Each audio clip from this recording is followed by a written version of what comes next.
I'll speak on the professional and the personal side. Professionally, I come from a background of data engineering and business strategy consulting.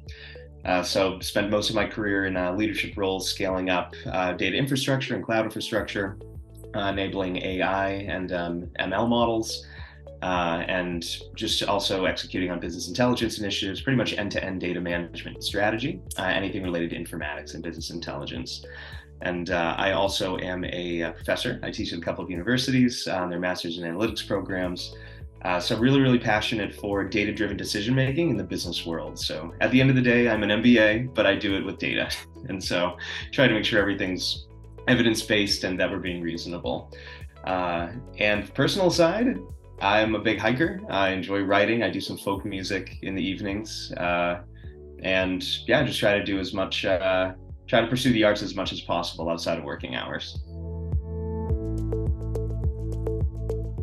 So I always look for as many opportunities as possible to get involved and contribute to not only the education of our talent, but also the dialogues happening within the industry.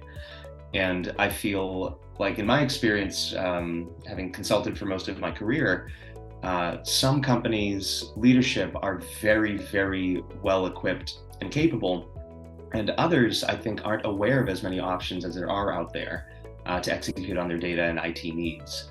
And so Relate Group is obviously a fantastic melting pot to bring those leaders together and coerce those dialogues into a bit more of a comfortable environment and have folks challenge each other's ideas and connect them with proper vendors and make sure that all the resources are in one place. And for me to be able to offer my insights and help guide a lot of that thinking and that resource provision for these leaders, I think helps create a more equitable environment for the industry and helps folks learn from each other in a way that I think otherwise wouldn't be possible. And so I really wanted to be a part of that to necessitate education and resourcefulness, not just at the student level with my teaching and my work, but also at the professional leadership level through Relate Group. I think right now, the biggest challenge that's facing our industry is, I would say, there are a couple, but if I had to pick one, it would be that right now we're in an era where even large blue chip companies are calling themselves agile. Gone are the days of, a $20 billion company expected to have 3% growth each year. Shareholders are now pushing for 10%, 15% every year, even for these large companies. And what that does, especially with these companies where maybe they were founded 20, 30 years ago, but data leadership has only really come into light over the past 7 or 10 years. There's a lot of retroactive re-engineering, a lot of retroactive reconstruction of their information systems, of how they're measuring performance, of how they're collecting data. And what it creates is basically a scramble, for the most part, where these companies are trying to understand how they're doing and have the right data to make decisions, but they have to reverse engineer existing systems. And by the time that's done, they already need to pivot into something new. And so I think there needs to be a bit more consistency in how companies think about laying the foundation and then building on top of that. And what's built on top can flex, but I think the foundation needs to be rigid and consistent for any sort of machine or operation to function properly. And I think companies are still finding their way around what that would look like in this new age of high growth expectations for even well-established firms. I would say listen to the new talent and listen to the folks who report up to you. Myself, people can look at data and IT a million different ways. They can look at it as people who build dashboards, people who build infrastructure, people who code, people who use Excel to make decisions. So people can look at it a million different ways.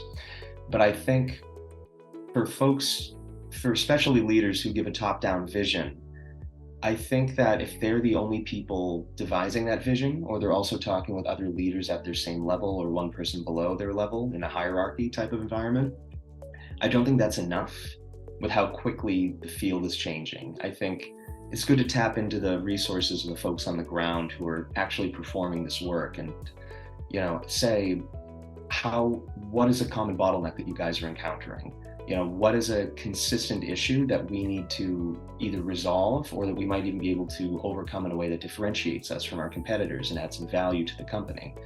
I think it's not just about management and getting results. I think it's about getting results consistently and easily with as little time as possible, while still being front-minded and intelligent on the long-term vision and how you want to incorporate new offerings and new tools. And I think just making a decision from a leadership perspective, you might have the wallet, but you don't, to sign off on things like that with the budget with the company, but you don't necessarily have the full view on what's potentially possible. I know that my bosses didn't when I was younger, and now that I'm, in a leadership role, I never assume that I know everything. I always look back at my team first to see if there's something I'm overlooking.